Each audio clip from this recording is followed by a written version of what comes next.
do not be distressed. This is only driver seeing eye, bitch.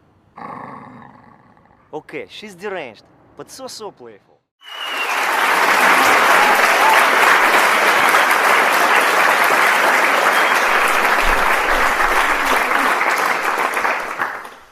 Thank you very much.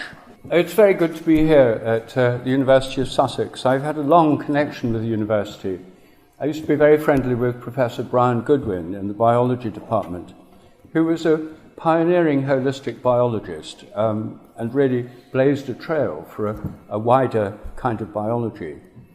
And over the years I've been many times, but I suppose most when my son Cosmo was an undergraduate here studying anthropology. And he must have graduated around 2011 or something like that.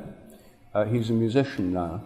But I very much enjoyed visiting the university and meeting his friends here. It was very lively. He was very happy here. He's always spoken in the highest possible terms of the university. So I have a warm glow about Sussex. Today I'm doing something I haven't done before. I've never given a talk before on psychedelics and consciousness. I've given lots of talks on morphic resonance, the extended mind, a whole range of other topics, but not on this particular subject. And the reason I'm doing it now is because I was invited to give this talk by the Psychedelic Research Society, so it seemed appropriate. It was also an opportunity for me to think about psychedelics in a new way. I've been very interested in psychedelics ever since I first took LSD around 1970. I was a fellow of Clare College, Cambridge. I was about 28 at the time. And it was a transformative experience for me. I'd been brought up in the narrow mechanistic materialism of 20th century biology. There's no consciousness in the universe. There's only inanimate matter. Everything's just governed by mechanical laws and forces. Biology is nothing but the interactions of molecules and genes and so on. And consciousness is nothing but the activity of the brain, and it's all inside the head. I bought into that materialist, atheist worldview as part of my scientific education. But taking LSD rapidly propelled me out of it into a very different way of thinking about consciousness. And I got interested in other aspects of consciousness. I took up transcendental meditation soon afterwards. I then got interested in Indian philosophy about the nature of consciousness, because my lectures at Cambridge, where I studied in physiology, there were lots of lectures about brains and nervous activity and stuff. But when it came to consciousness, all that happened was that one of the lecturers said, well, we won't discuss consciousness, we're mainly just interested in the brain, we leave that to the philosophers, they've got nowhere in the last 2,000 years, whereas we're getting on with the job of finding out how the brain works. So that was more or less all I'd heard about consciousness in my education. So this experience had an enormous effect on me. And it has an enormous effect on a lot of people. As you probably know, there have been a variety of surveys about the effect of taking psychedelics on people's worldview. And probably there are few things that change people's worldview so effectively. Near-death experiences do, and other intense mystical experiences. But psychedelics have a dramatic effect on many people's worldview. In a survey by Roland Griffiths in the United States of people who'd taken psychedelics, he found that before taking it, the group he was testing were mostly people in universities. Physicalist or materialist views, 45% of them had materialist or physicalist views. After psychedelics, that plummeted to 16%. In a study by Davis et al., a similar kind of survey, of the people he surveyed, 28% described themselves as atheists before they had their psychedelic experience, and afterwards only about 10%.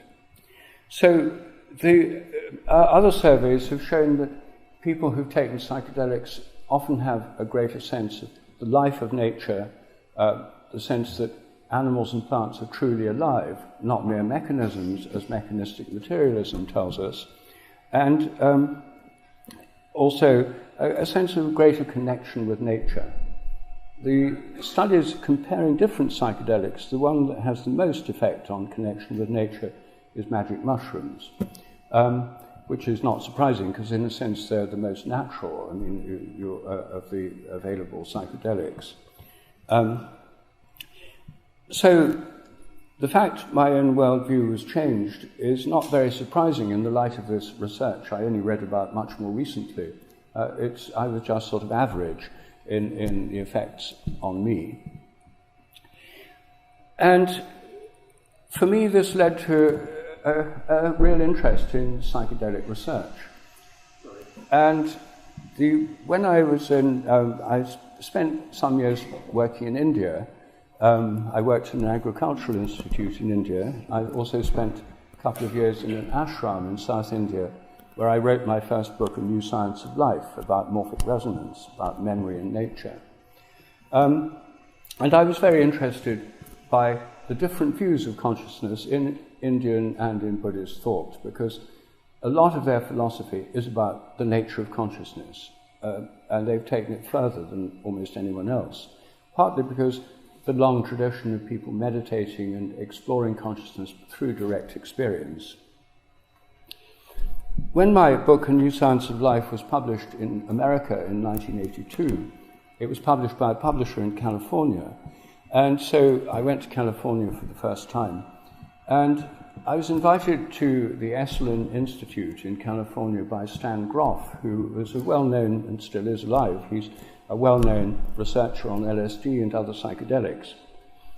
He gave a month-long program at Esalen exploring the nature of consciousness, and I taught in it for my first visit there. I also, on that same visit to California, met someone who became a really close friend, Terence McKenna, who some of you will be familiar with. Terence died in the year 2000, sadly, but his voice is heard from beyond the grave on YouTube and on the internet. It's amazing how popular his talks still are. And he and I and Ralph Abraham, who's a chaos mathematician at the University of California at Santa Cruz, met every year after that for the next 18 years, until Terence died almost. We spent several days together every year, sometimes in England, sometimes in California, once at Terence's botanic garden in Hawaii. He had a psychedelic botanic garden in Hawaii called Botanical Dimensions. And Botanical Dimensions was full of all known tropical psychedelic plants. He was a great explorer of psychedelics and a brilliant speaker. So there are 30 or 40 of these trilogues that were recorded, and a few years ago someone found these cassettes in Ralph's garage and digitized them. They're now online. You can hear them on my website. There's a whole section on the trilogues, audio recordings. There's also a few videotaped trilogues in which we explored a very wide range of topics. But Terence was, I would say, one of the leading visionaries in the whole psychedelic movement. I also went to a whole series of conferences at the Esalen Institute of leading-edge psychedelic researchers, including Sasha Shulgin, who helped redevelop MDMA, ecstasy, and a number of other similar drugs. Some of you may have seen his book PCAL, which means phenylethylamines I have known and loved. It concludes MDMA, but he developed a whole range of other compounds of that kind. And the meetings were convened by something called ARUPA, the Association for the Responsible Use of Psychoactive Agents. Then, more recently, here in Britain, there's been a lot of psychedelic research at Imperial College and sponsored by the Beckley Foundation, and I'm fortunate to know many of the people involved in that. So I've been able to learn about what's going on in this field over many years.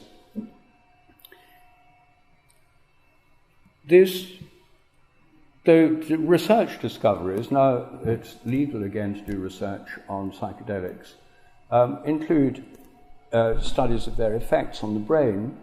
One of the most obvious findings is that they shut down the default mode network, those regions of the brain that are linked together that are concerned with the mental chatter, discursive thought, and the internal dialogue. And that, as soon as that's shut down, we become much more present. They also lead to connections between different brain regions that wouldn't normally be connected. It's not very surprising, really, if one's had these experiences where very unusual things can happen.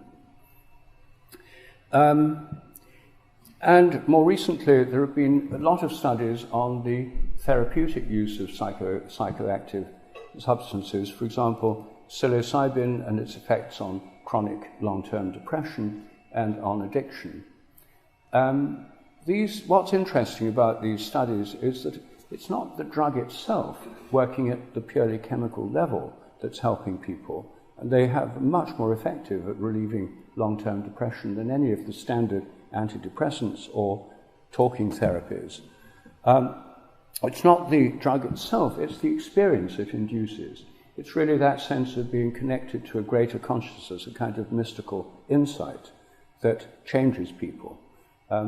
So there are some chemical companies say, well, they're going to try and make versions of these drugs that don't have these undesirable side effects of visionary states, a sense of mystical unity, etc. Just stick to chemicals. But I think if they do that, they're almost doomed to failure, because it's the experience which is what changes people. And sometimes people who've been depressed for 25 years, resistant to all known forms of therapy, after a couple of experiences with psilocybin, together with a therapist helping them integrate this, have proved much more effective than any other treatment at changing their state. Well, psychedelics have extraordinary effects and lead to many of them to a variety of visual effects, as many of you will know from personal experience, and also very often have a sense of connecting one with larger forms of consciousness, higher forms of consciousness, very often have a kind of numinous quality that makes one feel one's mind is part of something vastly greater. There's a vastly greater consciousness within which all things are embedded and through which they're unified. A kind of mystical vision of connectedness. But then, you see, as soon as you realize that, as soon as you have these experiences, especially most people here, I'm sure, are either at university or been to one, a doubt kicks in. Is this real? Because we've all been educated in the physicalist, materialist worldview. It's implicit in the whole of science. It's based, the assumptions underlie almost all scientific research, all research in biology and psychology departments and neuroscience departments. And so we've all been educated to believe that our minds are nothing but the activity of our brains. It's all inside the head. And so how can these wonderful visions possibly make sense if they're just illusions produced by disordered brain activity that's been disturbed by chemicals so nerves fire in an abnormal way, generating hallucinations inside the head?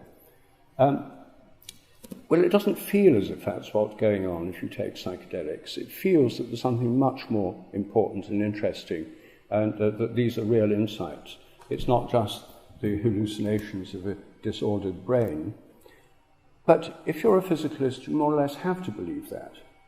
And not everyone who takes them changes their worldview. A number remain atheists and physicalists after taking them, because they're very strongly committed to the physicalist ideology. One example is Sam Harris, who made his whole career out of being a militant atheist. Now has a quite interesting podcast that some of you will have heard. But last year there was an episode when he talked about a mushroom experience he'd had, a psilocybin experience, which he said during the experience itself, he felt as if he was connected to vastly greater consciousness, having deep mystical insights, a wonderful sense of connection with nature, and so on. And he could understand how mystics could get to that kind of position and how that could become their worldview, because he'd experienced it himself. He then said, after a couple of days of reflection, he realized that this was nothing but hallucinations produced inside his brain by the chemical disturbance caused by the drug. So he then collapsed all this experience back into the brain and nothing but something happening inside the brain. Professor Anil Seth at this university has written about psychedelics in his very interesting book, Being You, where he puts forward, I think, the best defense there is of the materialist worldview. He's an unreconstructed materialist, but he's a liberal materialist. And of course, he has to interpret his LSD experiences in terms of nothing but changes in the brain. Luckily, he's doing interesting research on synesthesia. Many people have synesthesia. Music can lead to changing images and colours and changing colours. And many people have had synesthetic experiences with LSD and other psychedelics. I have myself. Most of us don't take it any further, but he is doing, and I think that his research will help illuminate what's going on in the brain when synesthesia happens. So this is valuable research. But he has to collapse it down to a materialist worldview, because as a professor at Sussex University, I suppose that's what you'd have to be. And so I've not met him yet. He and I are having a debate in Bergen, Norway in December, which will be streamed online, on the mind beyond the brain. So I have no idea what will happen in our debate, because we've never met. I'm very much looking forward to it. So not everybody who takes psychedelics and has these experiences comes to the conclusion it's telling us something profound about the nature of reality. There are quite a number of people who don't, who think it's just telling us something about the functioning of the brain. But most people who take them, who are not deeply committed to the materialist worldview, do think that it's telling us something very interesting about consciousness, and that's certainly my own view. And when we look at consciousness and theories of consciousness, then the basic category of types of consciousness the basic categories are quite widely agreed. There's waking consciousness, like now, seeing and perceiving the world immersed in the world of sensory experience. Then there's dream consciousness, the kind of consciousness we have in dreams. Then there's deep sleep, where we lose the sense of ourselves and time and space, and we enter a kind of unified state. And then, even beyond that, in Hindu and Buddhist thought, there's a fourth state of consciousness, turiya, which means the fourth, which is like waking up in deep sleep and being part of a unified consciousnness where we're no longer separated from everything else. And in these Eastern systems of thought, the divine consciousness is in or beyond turiya. Then there's deep sleep, which is this undifferentiated level of the ground of consciousness from which dreams and waking life emerge. And the dreams and waking life have to alternate with deep sleep, because it's all part of, it's like a wave, where deep sleep and dreams and waking life are all interrelated with each other. You can't just have one without the other. We have to sleep. And no one really knows why we have to sleep. You know, some people say the brain has to repair itself, we need to rest and recover and all that sort of thing. But I think it's very, very deeply embedded in consciousness itself, this alternation of sleep, dreams and waking. If we ask ourselves, where can we map psychedelic experiences onto this scheme, then the most obvious possibility is that they fit more in the kind of dream type category. They're very different from waking life. And if you take them with your eyes open, then you have all sorts of perceptual distortions. And with mushrooms, as many of you may have found, it seems as if the earth is breathing, and trees and moss, and that all seems to come to life. And when I first took LSD, I had a painting on my wall of Apollo in his chariot. Apollo just sort of took off and started sailing across the wall of the room and out beyond it. But with your eyes closed, then there's a realm of visionary experience which is much more vivid than dreams, but I think different in degree rather than in kind. This is not just my own theory, it's many other people have suggested this.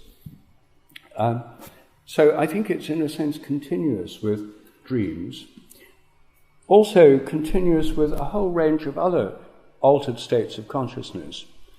One of it is the visionary state of consciousness, which some people have spontaneously. I mean, not all these altered states of consciousness depend on drugs.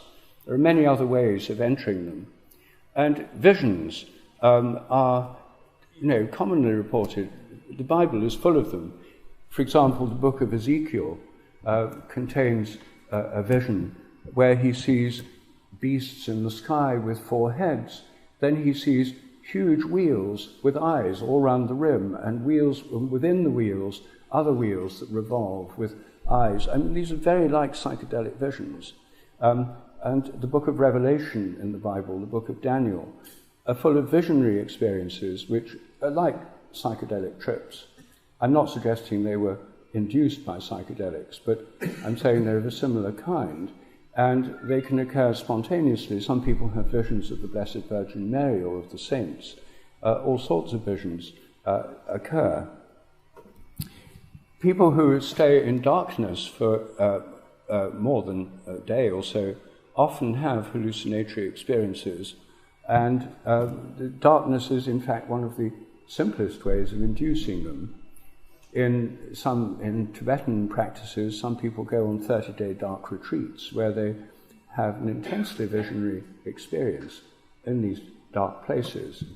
And I myself think that in those cave art of there's 40,000 years ago, 30,000 years ago, there are all these caves in Spain and France and elsewhere with paintings in them. Well, obviously they would have had to have light from torches, from flares or something to do the paintings. But they may well have had periods of retreat in total darkness there, in which they had visionary experiences, not unlike psychedelically induced experiences. Shamans in many cultures induce visionary experiences through drumming, and ecstatic states can be induced through drumming and through chanting and through singing, also through dancing. Then there are spontaneous mystical experiences. Many people have spontaneous experiences of a connection with a consciousness greater than their own. And, Sir Alister Hardy, who was the professor of zoology at Oxford in the 1970s, set up a project to look at the natural history of mystical experiences. He got very interested in this, and as a zoologist, he thought, I think rightly, that the starting point for any investigation is natural history. So he appealed for information through newspapers and through BBC radio, and collected thousands of accounts from people about mystical experiences that occurred spontaneously. Some of them were near-death experiences, some of them were induced by extreme physical distress, but some of them just happened naturally when people were in nature or in a beautiful place or through music or hearing great music in a cathedral or in religious services. There were a whole variety of ways in which they happened, including to people in childhood. And he was astonished to find there were so many, and later surveys showed that mystical experiences are far more common than anyone had thought. Some surveys put them around 10% of the population, some even as much as 50%. And one reason this was surprising is that most people who have mystical experiences don't want to talk about it. They don't even tell their nearest and dearest, or they didn't used to, at least when Hardy was doing this. Many of them said, "I'm so glad you asked, this is the first time I've ever written about this." They didn't want to talk about it because they thought if they told people they were seeing visions or having this great sense of unity and so on, that people would think they were mad and they'd be certified or sectioned or something. So they kept quiet because we live in such a deeply secular and anti-mystical culture. So these spontaneous mystical experiences. Then Stan Grof, when LSD was made illegal, developed what's called holotropic breathing. It's basically a form of hyperventilation, which induces visionary states. I've done it myself with him, and it's a very strange effect it has, but it definitely induces visionary and mystical type states of mind. So psychedelics are not the only way of reaching these other states of consciousness, all of which I think are variations on the dream state. I'm not saying they're nothing but dreams, but I'm saying we tap into that realm every night, whether we like it or not, through our dreams. And in our dreams, we have a dream body. We have another body in our dreams. Every night when we dream, our physical body is lying in bed, but we all have a dream body. Theosophists and various occult philosophers talk about the astral body, which makes it sound terribly mysterious. But I think it's actually much simpler than that. We all have a dream body whenever we dream. When I dream, I can move around, I can talk to people, I can see people, I can sometimes fly. And in my dreams, there's a center of consciousness, which is not my physical body, it's another one, the dream body. And when people have out-of-the-body experiences, then I think it's basically similar to the dream body, experiencing moving out of your body. We all experience it every night, every time we dream. Even if we forget our dreams, we're experiencing it. So I think that this realm we experience in dreams includes archetypal patterns. Jung thought about the collective unconscious and patterns in the collective unconscious that were archetypal forms, which are part of a collective memory. We meet other people in our dreams, deceased ancestors, friends, strangers that we've never met before, weird figures, fantastical creatures. So dreams have a whole range. They're populated. They're not just blank, and they're not just coloured patterns. They're populated with entities of one kind or another. And so are psychedelic experiences for many people. So I think there's a great deal of overlap, as I say, between these different altered states of consciousness. It's been thought in many cultures that it's important for people to experience these altered states of consciousness because it tells us something about the deeper nature of reality. It's part of growing up to realize that this is part of the world we live in, that it has these other bigger dimensions of consciousness. And in most cultures, traditional cultures, they have rites of passage where people are inducted into this wider view through experience. Rites of passage very often involve themes of death and rebirth. You die to your old self and you're born in a new way. So they can be brought about in different ways. For example, in some parts of North America, they had vision quests where people would spend days fasting in the wilderness and enter altered states of consciousness through the sheer stress of being in the wilderness, fasting in unfamiliar conditions and dangerous conditions. Some had near-death experiences. People were transformed by this. I think that the death and rebirth theme is actually quite close to our own culture. If you remember from the New Testament, we read about John the Baptist, who was baptizing people in the River Jordan. People were flocking to the Jordan from all over the Holy Land to be baptized by total immersion. And you can go today to see the baptismal site. It's on the Jordanian side of the River Jordan. I've been there myself, and it's very impressive. There were whole lots of Byzantine temples and churches there. It was a major place of pilgrimage. And for those of you who are familiar with the Old Testament, there's the prophet Elijah, the Old Testament tells us, was crossed the River Jordan, which opened, the water parted to let him cross the River Jordan from the Israel side. And with him was Elisha, his disciple. And Elisha said to him, "Will you pass on your mantle as a prophet to me? Can you inherit your mantle?" And he said, "I don't know what's going to happen, but if if I leave my mantle behind, yes, it's yours. And then the story says, a chariot came from heaven and carried off Elijah into the heavens. So Elijah didn't die in the normal way. And both in Christianity and in Islam, there are many stories about Elijah. In Islam, he's Khidr, he's the green man, who mysteriously can appear through history, because he didn't really die. And this is all visionary stuff. And the very place where Elijah crossed and ascended into heaven is the very same place that John the Baptist was baptizing people in the River Jordan. They were lining up on the banks, I imagine, because they were coming from all over and could only do one at a time, and he held them under. Now, the usual assumption is that he was holding them under to do something that was symbolic of death by drowning, followed by rebirth. But in my view, it doesn't really make much sense to do it just symbolically, when for a couple of minutes longer you could have the real thing.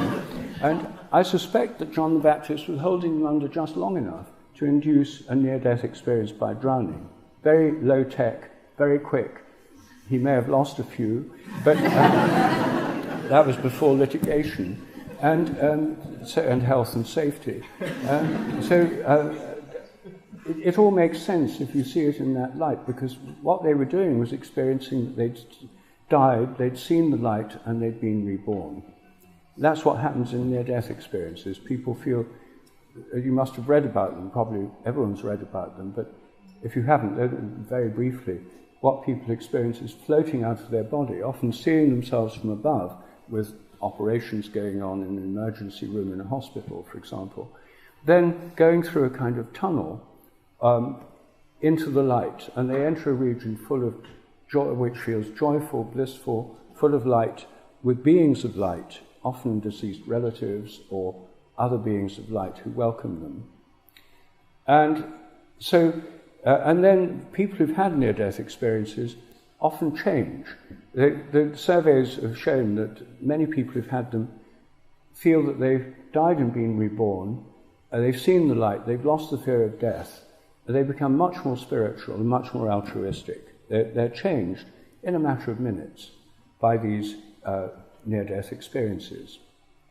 And near-death experiences are more common today than they've ever been before, thanks to coronary resuscitation, defibrillators, intensive care, and so on. A lot of people who even 50 years ago would have just died are now brought back to life again, and a quite high percentage of them have near-death experiences. Near-death experiences are partly culturally conditioned, but they have great similarities across cultures as well. So my idea is that, not just me, other people think this too, that if John the Baptist held them under just, I don't know how long it takes, 2 minutes, 3 minutes, he could induce near-death experiences by drowning, their lives would be completely transformed. This happened to Jesus because in the first appearance of Jesus after his childhood in the Bible is his baptism by John the Baptist, who was his cousin.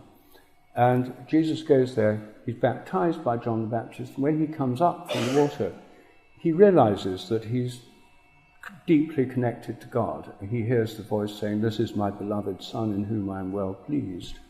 And the Holy Spirit descends on him. After that, he spent 40 days fasting in the wilderness on a kind of vision quest before he began his public ministry. But it started with this mystical experience induced by, a near-death experience induced by baptism.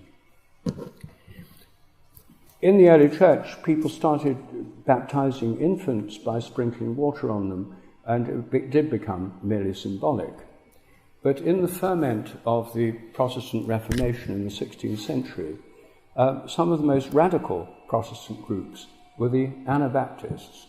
Ana means again, and they're people who thought infant baptism wasn't good enough. If you read the Bible, which people could because it had been translated and the printing press had just been invented, until then people didn't, they couldn't. It was in Latin and there weren't printed books. But the Reformation was very much influenced by the ability to read the Bible and to have printed books.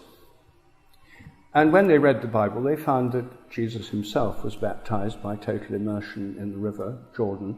That was what John was doing. So they started doing it again. And Anabaptists in the 16th and 17th century were, they were made fun of by lots of people, but they were feared by lots of people, because what they did is they went round saying they'd died, they'd seen the light, they'd lost the fear of death, they'd been born again. They're the origin of born-again Christians. That's what it was about. And I suspect that all of this was literally true for them. It wouldn't have made any sense. They wouldn't have got into that vivid sense of total transformation of their lives through something that was merely symbolic. I don't know how long they went on doing this, but Baptists still baptized by total immersion. And in the Baptists here in Britain and Germany and other parts of Northern Europe were persecuted because they didn't follow normal church rules, they didn't accept normal authority, they felt they had this direct experience of the divine through their near-death experience. And so they were persecuted, and so it wasn't much fun for them in Europe, so they went to America, and they're still there in very large numbers. The interesting thing about Baptists is that the thing on which their whole religion really centers is this conversion experience, this visionary experience of at baptism of seeing the light and being born again. And I think that at least in the early stage it was probably literally true. Now, I think what's interesting, and the reason I bring this up, is that in the modern world we've lost rites of passage. We still have ones that are symbolic, like bar mitzvahs or bat mitzvahs for Jewish people, or confirmation for some Christians. But on the whole, our culture lacks effective rites of passage. And I think what's happened is that for many young people, mainly young people, psychedelics have taken on that role. They have a transformative effect on many people, as I already mentioned, and they often involve a death and rebirth motif. Stan Groff did a great deal of research on this in the 1960s and 70s, when it was still legal. And based on the accounts of trips by more than 2,500 people, he found that it was quite common for people to have near-death experiences. Basically, they'd feel themselves trapped in a situation that was oppressive, painful, distressing, a really bad trip. They felt trapped, imprisoned, etc. Then they'd have an experience of going through a tube or a tunnel and emerging into the light, and where it was blissful, joyful, beautiful, and so on. And Stan Groff found that this was a very common archetypal pattern in psychedelic experiences, very similar to a near-death experience. He interpreted it, he was a Jungian, and he interpreted it as an archetypal experience of birth. All of us, when we were in our mother's womb, spent almost 9 months floating around in a fairly blissful state with nothing to worry about. But then came a moment when contractions began and we were no longer welcome in the womb, and we were compressed and it was really painful and stuff. And the only option was to escape through a tube, a dark tube, into the light. And he thinks that this archetype is so deep that people, in a sense, relive it through these rebirth experiences. Even if they've been born by caesarean section, the archetype of that birth process is so deep in our consciousness. And of course it's true not just of humans, but of all mammals. Our mammalian ancestors going back 100 million years have been born through passing through the vaginal passage, the birth canal. So Stan Groff's interpretation I find really a very interesting one. And it's not only LSD that induces near-death type experiences. Some people have them with ketamine, which leads to out-of-the-body type experiences. I myself have a medical friend in America who was doing research on ketamine. It was part of a research project, so I volunteered. And for me, it was the most extraordinary experience. I mean, it was very protracted out-of-the-body type experience through different spaces. It was a remarkable experience. It's slower motion than the LSD experience that I had, because when I read Stangroth, I realized my first LSD experience was actually more or less as he described. I felt myself trapped I felt I was just trapped forever in an area I'd never escaped from. I thought I'd gone mad. I thought I must be in hell, and then neon signs lit up all around me saying hell, so that proved it. Then I felt just as if I'd never escape.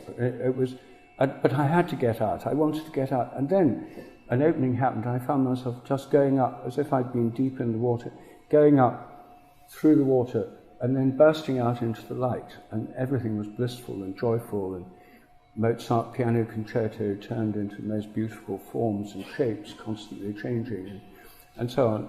At the time, I knew nothing of his research, but I realized I'd had this myself. And the other substance that many people experience something like a near-death experience with is DMT, dimethyltryptamine, which is, as you'll know, a fast-acting, very fast-acting psychedelic. The first time I took it was with Terence McKenna, and he gave me this DMT, a high dose. Comes on almost instantly. I found myself shooting through the center of a chrysanthemum flower, like a kind of tunnel experience through a flower, into a realm which was a realm of exquisite beauty, of shimmering forms like flower petals everywhere, and utterly blissful. And then it seemed I'd been there for ages, and it seemed then as if I'd come back like 1,000,000 miles from somewhere totally different, and then re-entered my body. And it was very like a near-death experience, as I haven't had an actual near-death experience. When I described it to Terence, he said, "You've been to the flower heaven." So he had a kind of category of the different places people went to, and I'd been to the flower heaven, which, since I started out as a botanist and I love flowers, was quite appropriate for me. So some people who've had actual near-death experiences and taken DMT or other psychedelics have said that there are many similarities. They've always said there are some differences as well, because in the near-death experience, people very often meet ancestors or parents or people they know, beings of light who welcome them. It's not so often the case with psychedelic experiences. So there are a number of differences. Now, I want to say something about the historical importance of these altered states of consciousness. Terence McKenna, as some of you will know, was the original author of what's sometimes called the stoned ape hypothesis. The stoned ape hypothesis is that early humans discovered magic mushrooms and started taking them, and the alteration in their state of consciousness totally changed their nature, and humans invented religion, mythologies, and all that kind of thing, thanks to psychedelics. They shaped human evolution. Well, I think that that's a little bit going a bit too far myself, because there are many ways in which you can alter states of consciousness. There are mystical, spontaneous mystical experiences, experiences in the dark, through fasting, as I've already mentioned. Many other ways of getting into altered states of consciousness. But there's no doubt that in some cultures, psychedelics are traditionally used in shamanic contexts, and they do have a long cultural history. But it's only a minority of cultures. It's not all cultures. So I think Terence's hypothesis has to be generalized to include other altered states of consciousness. All religions, as my main spiritual teacher, Father Bede Griffiths, used to say, start with mystical experience, a connection with a consciousness greater than our own. The Buddha didn't become enlightened by doing a PhD. He became enlightened by meditating under banyan tree or peepal trees for many years, and it was through his direct experience.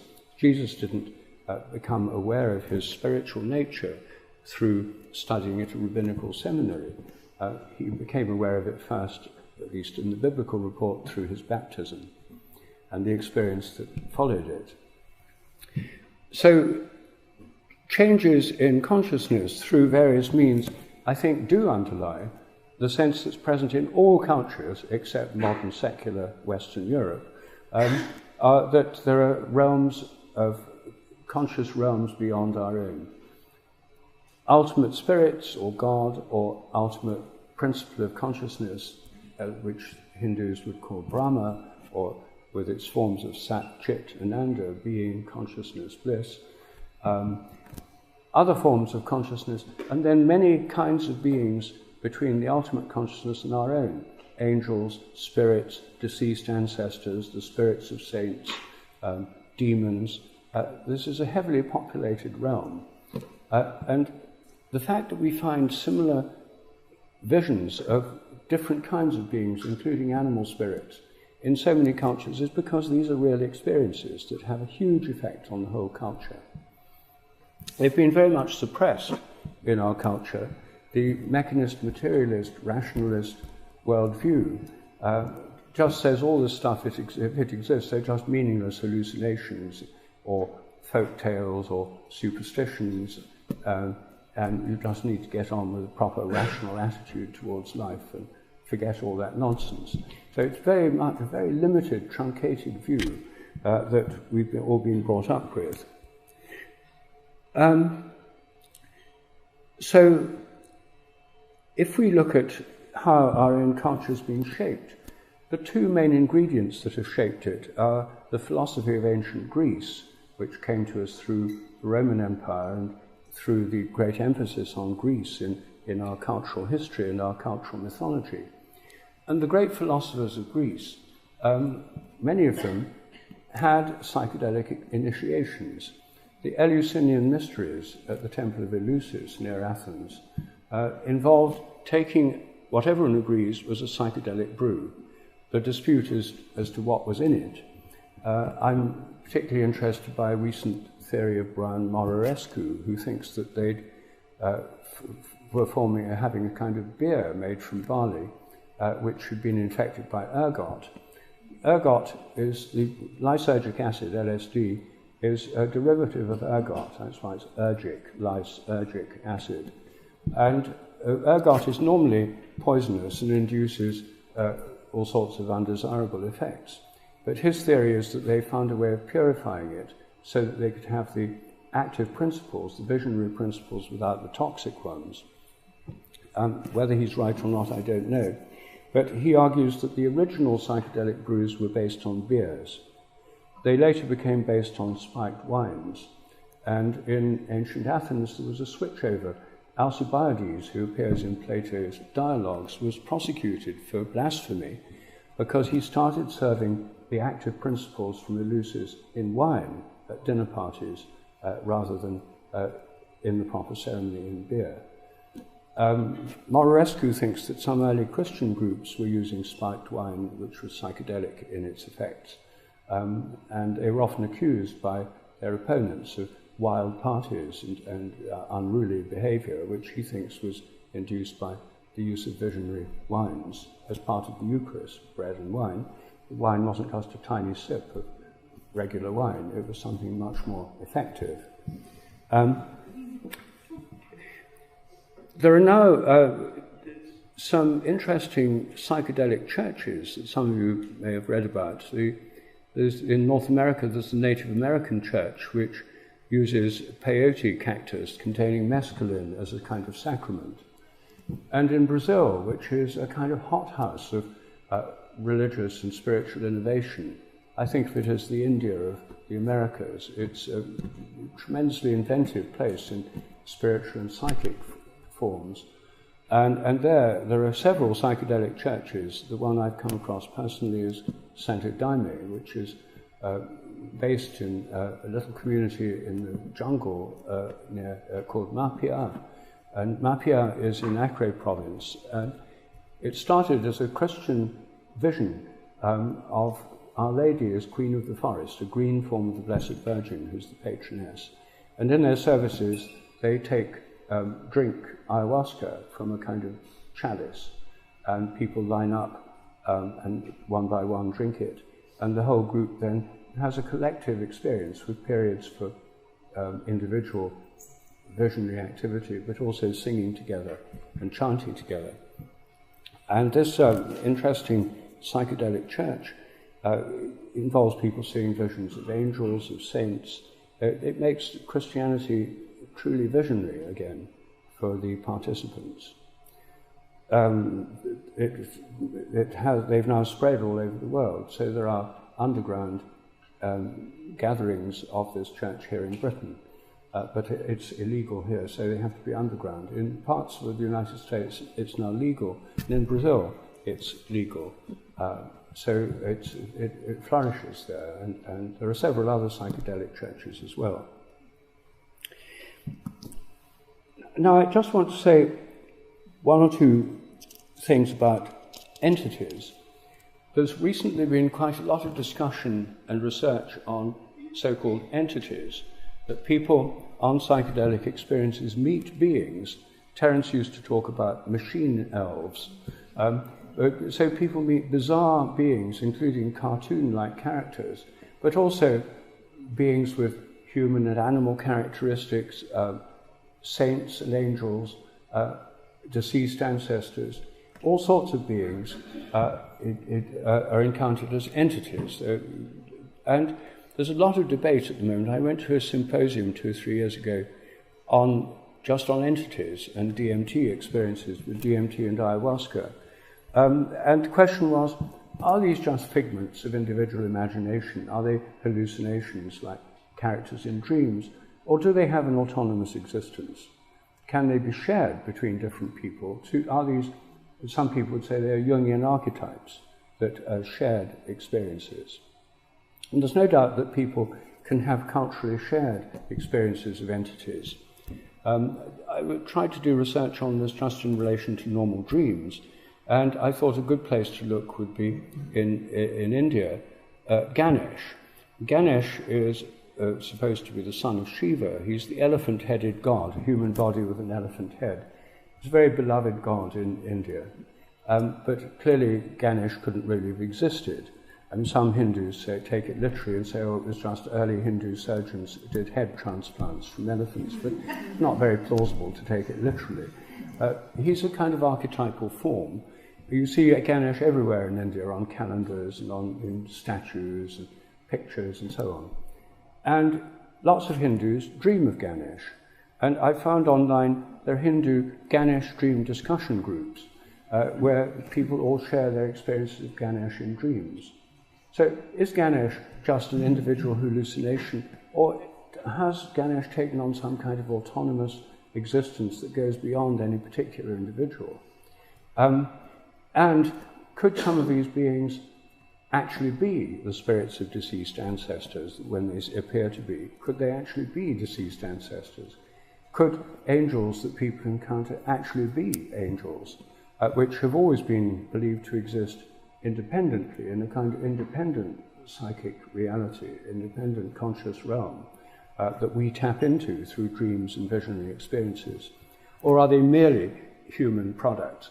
Well, that's the debate. I've been to a couple of meetings, actually, the first at Tyringham and the other one at Broughton Hall in Yorkshire, discussing entities.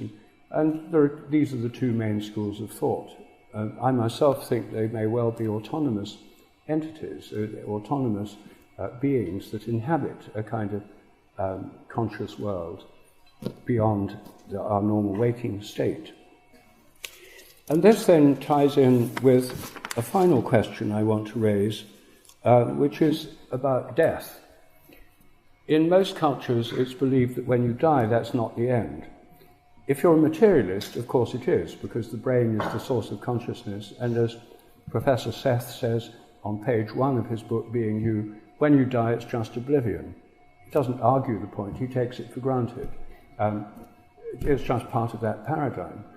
But most cultures have assumed that when you die, it's not just oblivion. Some of them, like the Tibetans, who've thought about this more than most, think that you go into a dreamlike intermediate zone, the bardo. And many Tibetans practice what they call dream yoga, which is basically lucid dreaming. Learn to wake during dreams so that you become conscious of what's going on and you can control the dream.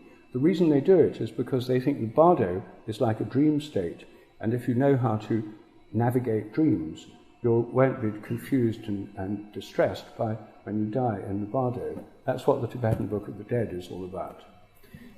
In the Tibetan Book of the Dead, you see a great light, and if you've been trained through meditation and so on, you go into the light, and then you're released from karma, from the cycles of rebirth, and so on.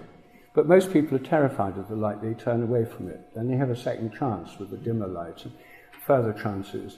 And if they turn away from all of them, then their mind sort of goes back to default sort of fantasies, including sexual fantasies. They then, sort of being disembodied, float around and become voyeurs when couples are making love, and then get trapped in a womb, and they're then reborn. So it all makes great sense from the Tibetan point of view, you see, but I think that this model of the afterlife as a kind of dream state is very similar to the Christian idea of purgatory, which is an ongoing existence after this life, which is similar to ours in some ways, but which you can go beyond. And the classic map of all this is in Dante's Divine Comedy, where his first journey is to the Inferno, where these people who are dead, but they're trapped in their obsessions. They're people who have been so obsessed that no light could get in, and they're just repeating these obsessions, and they're trapped in hell. Then he goes through hell, down to the center of the earth and out the other side, and to Mount Purgatory, and climbs this mountain of Purgatory, where people who are still trapped with various obsessions are people who ask for the light or help to go beyond them, and are working through them until they can escape from them and go to the top of Mount Purgatory. And then the third book, Paradiso, they float off the top of Mount Purgatory. They're no longer confined to a kind of dream body. They float off into the light, which is full of beings and angels and so on. And actually, if you read Paradiso, it seems to me very like a DMT trip in slow motion. It seems to be describing a state of consciousness that goes into the light, into a much more unitive state of consciousness. Well, we're used to the idea that nothing in life after death. Most people have been brought up with a kind of secularist view. I think it's very important to remember the dead and to recognize the possibility that we will continue after we die in some kind of dream state, or even like a kind of psychedelic trip, but from which you can't wake up because you no longer have a body to wake up in.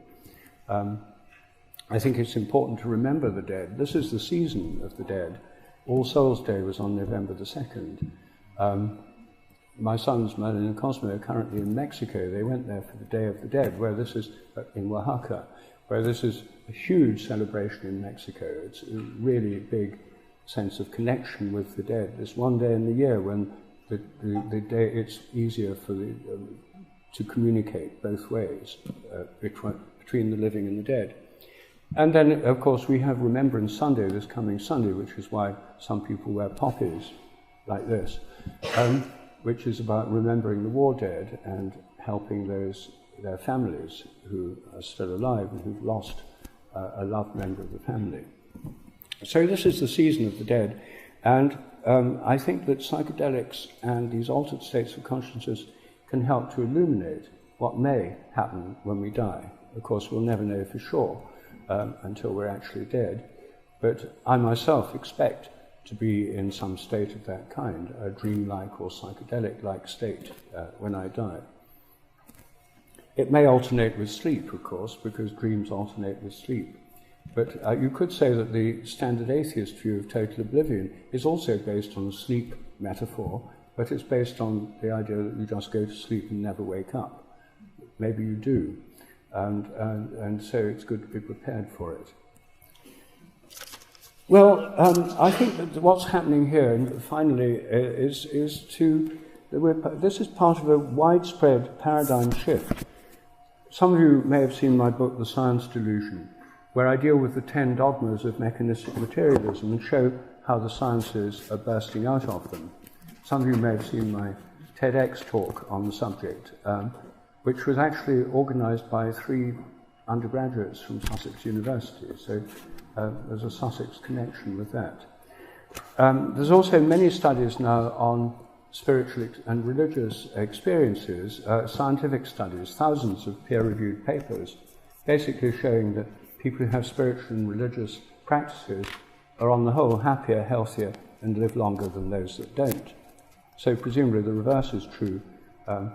If you don't have them, you're unhappier, unhealthier, and live shorter, which is why I think militant atheism should come with a health warning. Because it puts people off their traditional religious or spiritual practices and offers very little in return, except a feeling that you're smarter than everyone else and you've seen through all these superstitions and illusions. Not a very consoling thought, and in a depressing materialist worldview of a pointless universe headed nowhere. Not surprising that depression is the endemic disease of modern secular societies. In my books, Science and Spiritual Practices and Ways to Go Beyond and Why They Work, in each book I discuss 7 different spiritual practices which have been studied scientifically, including meditation, singing and chanting, prayer, pilgrimage. And in this book I have a chapter on spiritual openings through cannabis and psychedelics.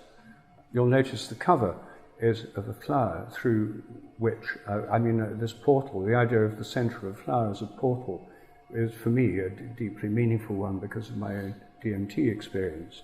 I think what's happening at the moment is there's a paradigm shift going on as we burst out of mechanistic materialism and come to a much wider view of consciousness, a much wider view of the life of nature. Nature is no longer just dead mechanical stuff we can exploit. The climate change crisis forces us to think about our relation to the natural world in a new way. There have been a lot of studies now of near-death experiences, of end-of-life experiences, much more interest in the dying process. It's no longer seen as a failure of medicine, but as a natural process. And through hospices and so on, people can now die in a way that's not just treated as a failure of medicine in intensive care, but accepting it and going through a dying process in a much more traditional way. And part of this also involves seeing the whole world as alive. Many of the various things in the world, animals and plants, as having kind of minds of their own. I recently wrote a paper called Is the Sun Conscious? It's in the Journal of Consciousness Studies, it's on my website, arguing that the sun may be conscious and so may the stars, and entire galaxies may be conscious. The stars are like cells in the body of galaxies. Maybe the whole cosmos is conscious, which is a very traditional view. It comes in Plato, among others, and Plotinus, the great Neoplatonist. So I think we're on the threshold of a really new phase of our culture. And I think that psychedelics and psychedelic research are playing a very important part in it because they're very effectively changing the way people see the world, much more effectively than endless books or papers or scientific data, because it's a direct, immediate experience. And that's what changes us. It's the experience that changes us, and we can try and make sense of it, and I think we have to try and make sense of it through reason, through science, which I totally believe in. I spent my whole career as a research scientist, and I'm still doing a lot of research, with several papers in the press right now. But I think we're on the threshold of this really big change. So that's what I'd like to end with. Thank you.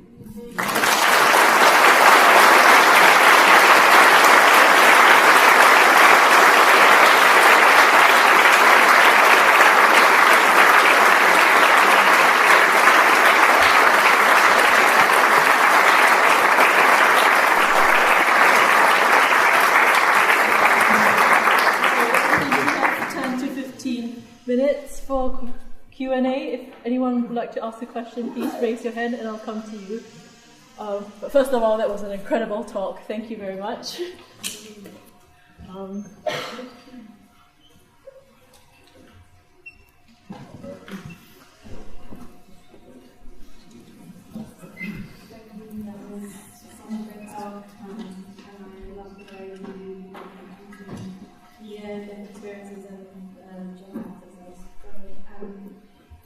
Just to bring it back to something previous one, resonance, for instance? What connection, if any, do you think they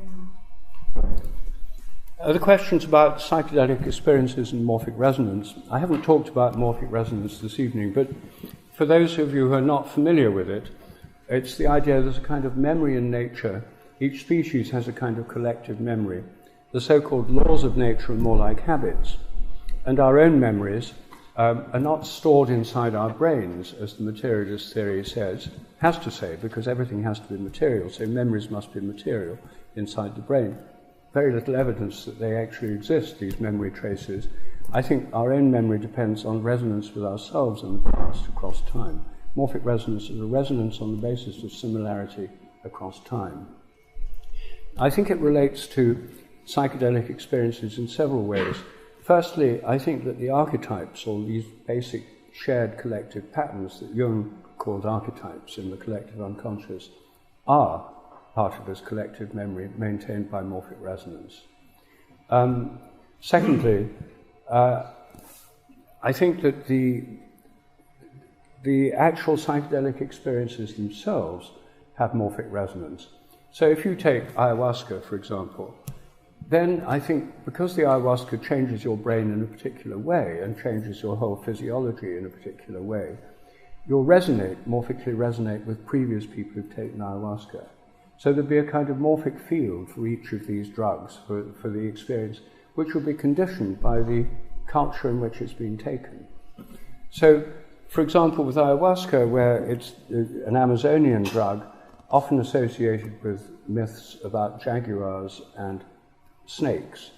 So Claudio Naranjo, a Chilean psychologist, gave ayahuasca to middle-class urban people in Chile who knew nothing about Amazonian mythology, and many of them had images of jaguars and snakes. Now, it's highly unlikely that ayahuasca molecules, DMT and harmaline, could actually induce that specific kind of vision. It's much more likely that it put them into resonance with people who'd had that cultural experience, so they'd been imbued with that kind of mythology. So I think that's another way. And the third way in which it's relevant is to the question of life after death. If memories are stored in the brain, as usually assumed, then clearly when you die, all your memories will be wiped out. So there'll be no conceivable form of individual survival, either as reincarnation or purgatory or anything else. If your memories are not stored in the brain, then death isn't going to wipe out the memories. It may wipe out the ability to retrieve them, but it's not the memories themselves. And I think we all tune into the memories of lots of people who are now dead. That's what the collective unconscious is. So the morphic resonance theory leaves open the question of survival of bodily death in a conscious form, whereas the materialist theory slams the door shut and says, no, it's totally impossible. All these religious beliefs are absolute rubbish and people are just deluded, they can't possibly happen. Near-death experiences don't tell you anything about actual death, they're just the hallucinations of an anoxic brain, and so on. So I think those are the main ways in which it's relevant to psychedelic experience.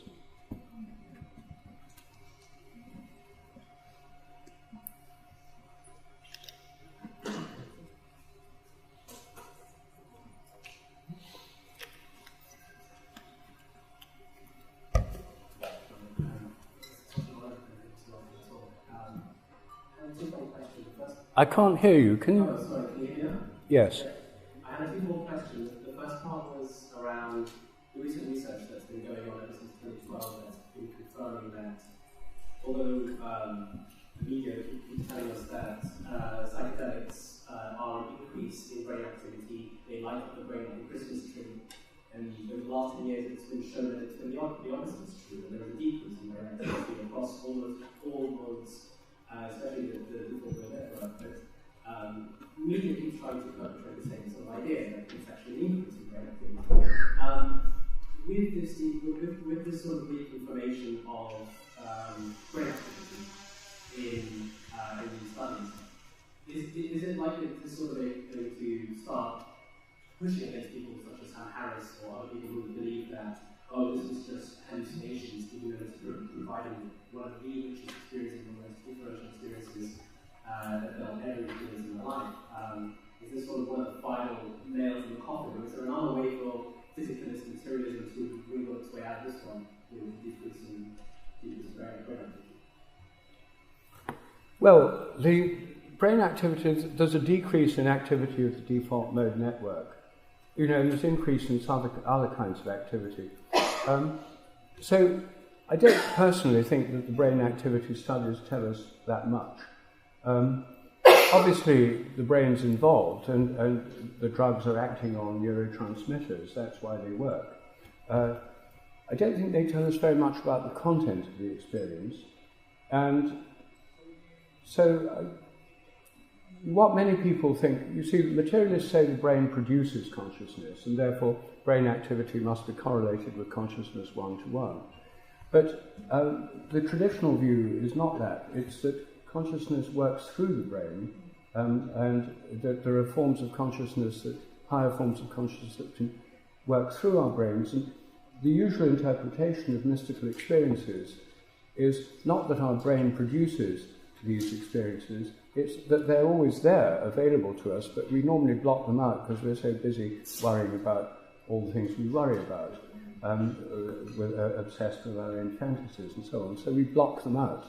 But if we shut down the bits of the brain that block them out, then they can come through.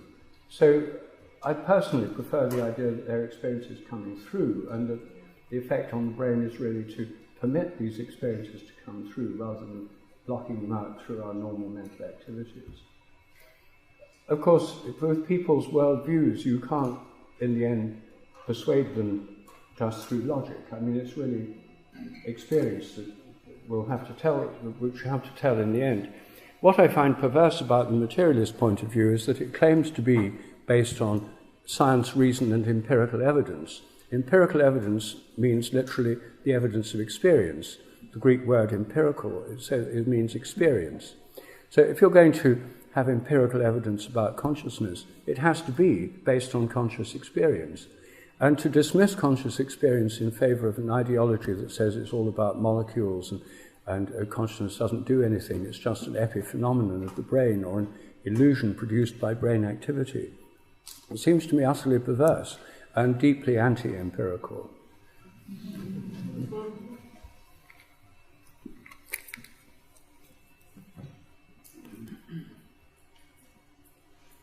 You've spoken a lot about all the psychedelics together, and I just wanted to maybe pick some apart. I'm wondering if you've explored Andrew Gallimore's work, looking at the... Sorry, what? Explored what? Andrew Gallimore's work. Oh, yes. Because you mentioned this unified state, but from my understanding of Gallimore's work, the effect that DMT has on the brain isn't necessarily this same unifying state that we see in something like psilocybin, but it's more actually providing a different paradigm of brainwave states. I'm just wondering what you thought about that in comparison to other psychedelics. Well, I did talk about them all sort of rather lumped together. And I think that what the LSD, psilocybin, and DMT have in common is that they induce highly visual experiences. They induce different kinds of visual experiences and perhaps a different sense of unity. The thing that, to my mind, stands out from all the others is 5-methoxy-DMT, which is non-visual. It's incredibly intense. It's short-lived like DMT. This is the toad venom compound. It can be made synthetically, or it occurs in the Sonoran desert toad in the excretion of its glands. And 5-methoxy-DMT is I've only taken it once, but the experience I had was completely non-visual. It was like just going into the presence of God. It was a totally unifying, direct, sort of hyper-mystical experience of extraordinary unity, but with no visuals at all. So I'm sure that if Gallimore looked, he probably has looked at 5-methoxy-DMT, that would probably have a different pattern. And I think the value of his research, Gallimore is actually a fairly hardcore materialist. But that does mean that he focuses his attention on the brain, and that's helpful, because if you really are totally into the mystical experience, you're not very interested in the brain details. But I think, yes, it's important to look at the differences between these different compounds. And as I mentioned earlier, some studies have shown that psilocybin is much more than other ones. It gives a sense of connection with nature. I personally find taking it outdoors in daylight gives a really strong sense of connection with nature and the life of nature. So I think we have a lot more to discover. I mean, that's why psychedelic research is going on, and why Sussex University has a psychedelic research society, because we don't know all the answers, and this is really probably near the beginning of understanding more about them. Okay, I think we have time for just 2 more questions.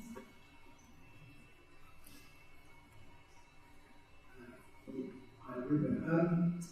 I'm sure you're aware recently there was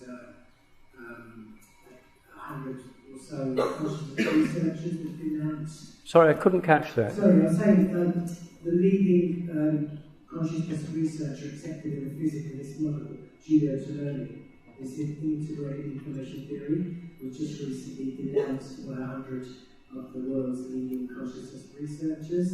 So this thing about it being a paradigm shift, there's been a massive fight back, because that's not even particularly that liberal, but was denounced by other scientists. How do you expect us to get across that massive divide to the dominant physicalist model and these theories that we all agree in many ways, but can't prove really ultimately? Well, Giulio Tonelli, his integrated information theory is, it's a mathematical theory of consciousness, which is essentially kind of is usually interpreted as panpsychist, because it's not confined just to brains. His theory could apply to any conscious system. I think what's valuable about it is that it emphasizes that consciousness is integrated at any given level. There's a wholeness or unity to it. What he and others, including Christoph Koch, who used to work with Francis Crick, have been doing is applying this theory to a kind of panpsychist view of the world. And as you say, this led to a backlash a month or two ago when something like 150 leading materialists published a paper, a short paper, branding Tonelli's theory pseudoscience. Their attempt to brand it pseudoscience is basically saying you can't discuss it anymore, it's out of bounds, it's heresy. I think that actually that in itself is very interesting, because they're desperate. I mean, it's just denialism at the moment. I have the same problems in the research I do on telepathy in the sense of being stared at. It's branded pseudoscience by the so-called skeptics, not because they've looked at the evidence, but because they haven't. And they simply have to deny these things are possible. The state of the art in skepticism, Steven Pinker, for example, in his book Rationality, actually says you don't need to look at any of the evidence for these phenomena because they're simply impossible. Therefore, you know in advance the evidence is flawed.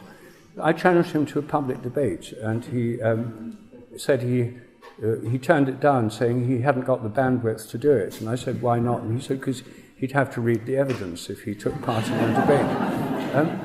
So it's the same thing, really, with these materialist branding integrated information theory pseudoscience. I personally think it's a very limited theory, but what we need in science is a pluralism.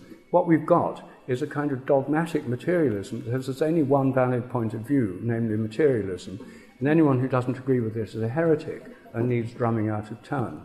I mean, that's happened to me, of course, but it's a narrow intolerance which still exists very strongly in the academic scientific world, but it doesn't exist very much in the wider culture. And I think as more and more people get interested in these questions, And there's already more and more research on spiritual practices, psychedelics, altered states of consciousness, end-of-life experiences, near-death experiences, and so on. As this research goes on, this very narrow view of consciousness as nothing but an epiphenomenon of brain activity or an illusion produced by the brain will become a shrinking position with its strongholds in university psychology departments. But I think the rest of the world is moving on. And the important thing is that funding bodies aren't intimidated by these reactionary forces. Their aim is to intimidate funders so that all this work gets defunded or no longer funded. But fortunately, there are now a lot of billionaires who've taken psychedelics and got very interested in the subject. And much of the research that goes on at the Beckley Foundation and elsewhere is privately funded. For example, Anton Bilton, who's a billionaire who's very interested in DMT and who's funded the recent symposia on DMT, is currently funding research on prolonged DMT experiences. DMT experiences only last a minute or two, or a few minutes. He's now, through Imperial College, got a set of volunteers, heroic volunteers, I must say, I wouldn't do this, who are having DMT infused intravenously for half an hour or more. So they're kept in the high point of a DMT experience for half an hour, enabling a much greater ability to report on what's going on. I happen to know about them because I know someone very well who was a volunteer in one of these trials, and not only would I not want to do it, but I wouldn't want to be every 2 minutes interrupted by someone with a clipboard asking me to rank the transcendence level of my experience on a 1 to 9 scale, to which my informant said, you know, he responded to the 1 to 9 scale like 100. Fortunately, they're not able to suppress it, even though they're trying to. I think we might be running out of time. Would you like to do one more? One more, yes. Someone at the back there.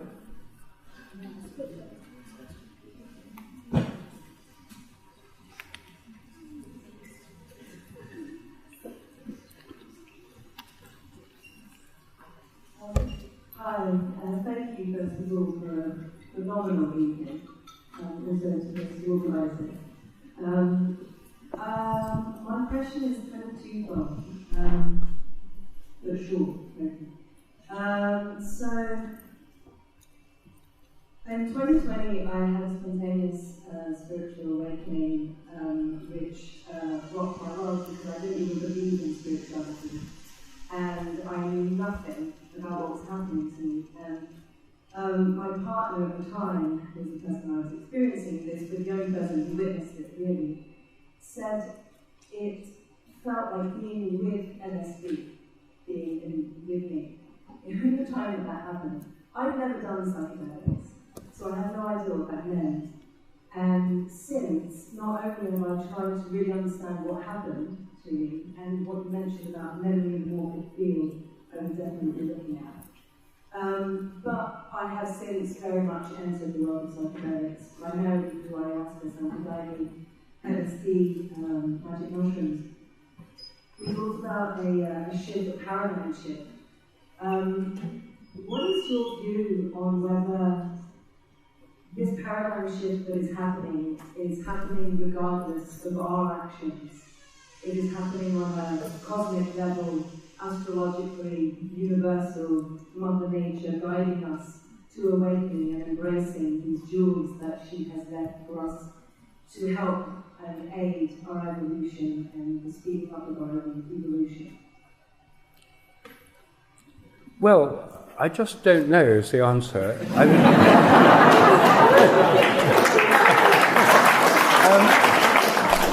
I think, sometimes I think that. I think there's some higher power at work. And then you look at the world and you see the war in Ukraine and Israel and Palestine and the Modi government in India with its appalling policies. And repression in China, and so you feel that, and desperate migrants from Africa, risking their lives in small boats. There's a whole lot of the world that doesn't seem to be undergoing this kind of paradigm shift. That's where the old morphic fields of sort of war, hatred, vengeance, etc., are still incredibly powerful, and just sheer survival in very adverse circumstances. So I just don't know. I think that, I think that it's not just something that happens by itself.